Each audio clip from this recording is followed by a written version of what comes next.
Japan दुनिया में सबसे ज्यादा तेजी से आगे बढ़ने वाला देश में से एक देश है। जापान टेक्नोलॉजी के क्षेत्र में इतना जल्दी तरक्की कर चुका है जिसे देखकर लगता है कि जापान 2023 में नहीं बल्कि 2050 में जी रहा है। जापान के लोग हर छोटी से छोटी चीज को टेक्नोलॉजी से जोड़ देते हैं। तो चलिए आज की इस वीडियो में जानते हैं जापान के ऐसे आविष्कारों के बारे में जिसे देखकर आपको यकीन हो जाएगा कि जापान 2023 में नहीं बल्कि 2050 में जी रहा है। और नंबर 1 पर है कलर चेंजिंग क्लॉथ। अभी तक आपने स्मार्टफोन और कई स्मार्ट चीजों का इस्तेमाल किया होगा, लेकिन जापान के लोग स्मार्ट ड्रेस का भी इस्तेमाल करते हैं। यानी इस कपड़े के कलर को आप अपने मन चाहे कलर में बदल सकते हैं। यानी जापानीज लोगों को अलग अलग पार्टी के लिए अलग अलग तरह के कपड़े नहीं खरीदने पड़ते हैं, बस कलर चेंजिंग क्लॉथ पहनकर चले जाए, अपने मन चाहे कलर के कपड़े आप पहन सकते हैं। और दूसरे नंबर पर है इंटेलिजेंट पार्किंग चेयर। जापानीज लोग अपने ऑफिस में बहुत ही स्मार्ट और आर्टिफिशियली इंटेलिजेंट वाली चेयर को यूज करते हैं। यह दुनिया की पहली ऑटोमेटिक चेयर है। इस चेयर के सामने क्लैपिंग यानी कि ताली बजाते ही यह अपनी जगह पर सेट हो जाती है। इस चेयर को इंटेलिजेंट पार्किंग असिस्टेंट पर इंस्पायर होकर बनाया गया था और यह चेयर 360 डिग्री में घूम सकती है और यह चेयर को इसके वाईफाई के द्वारा भी कंट्रोल किया जा सकता है। और तीसरे नंबर पर है mono rail track for train. यह दुनिया का एक ऐसा ट्रैक है जहां पर एक साथ 4 ट्रैक बनाया गया है और ट्रैक जब ट्रेन आने वाली होती है तो उसका पता उसको पहले ही से ही चल जाता है और ट्रेन के स्टेशन के हिसाब से ट्रैक चेंज होते रहते हैं। इसका डिजाइन इस तरह से किया गया है कि ट्रैक सेंटर के हिसाब से और ट्रेन की टाइमिंग के हिसाब से चेंज होते रहते हैं। और दोस्तों चौथे नंबर पर है हाईवे थ्रू बिल्डिंग। जापान में एक ऐसा हाईवे है जो बिल्डिंग के बीच से होकर गुजरता है। पहली बार देखने पर तो आपको शायद यकीन न हो, लेकिन इस खूबसूरत नजारे को देखकर हर कोई हैरान रह जाएगा। ऐसी अजीबोगरीब चीज आपको सिर्फ जापान में ही देखने को मिलेगी।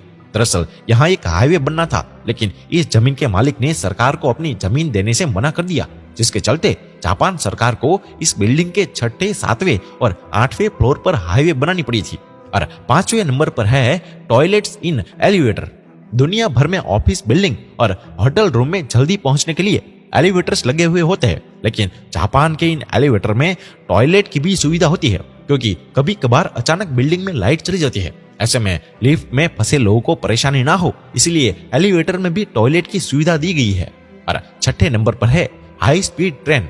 जापान की हाई स्पीड ट्रेन, जिसको मैगवेल ट्रेन भी कहा जाता है, जो एक बहुत बड़े पैमाने पर चुंबकों की चुंबकीय शक्ति के इस्तेमाल से चलती है, जिसको मैग्नेटिक लेविटेशन कहा जाता है और बिना पहियों के भी चलती है।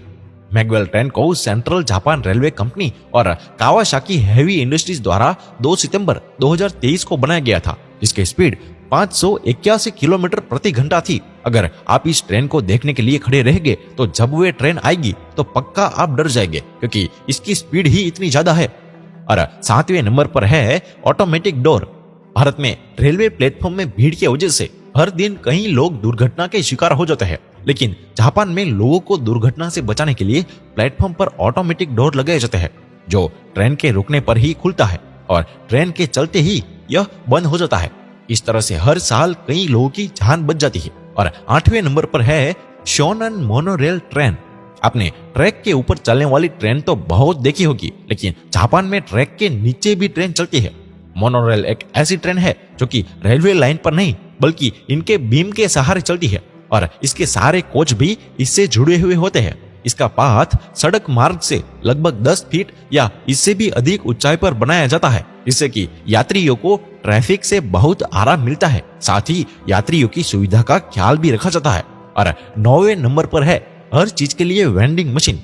जापान में 50 लाख से भी अधिक वेंडिंग मशीन मौजूद है। क्यों चौंक गए ना? आप भी सोच रहे होंगे कि ऐसी कौन सी जरूरत के लिए इतनी सारी मशीन जापान में लगाई हुई है। Japan vending machine manufacturer association के अनुसार एक वेंडिंग मशीन प्रति 23 लोगों की जरूरतों को पूरी करती है।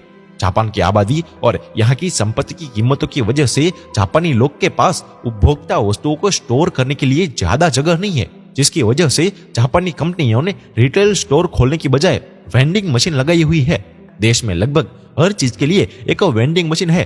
तो दोस्तों, आपको ये जापान की टेक्नोलॉजी में कौन सी टेक्नोलॉजी सबसे ज्यादा अच्छी लगी, आप हमें कमेंट में जरूर बताइए। और दोस्तों, आपको ये हमारी वीडियो अच्छी लगी हो तो इसे ज्यादा से ज्यादा लाइक करें, शेयर करें और हमारे पेज को फॉलो या सब्सक्राइब करना ना भूलें। धन्यवाद।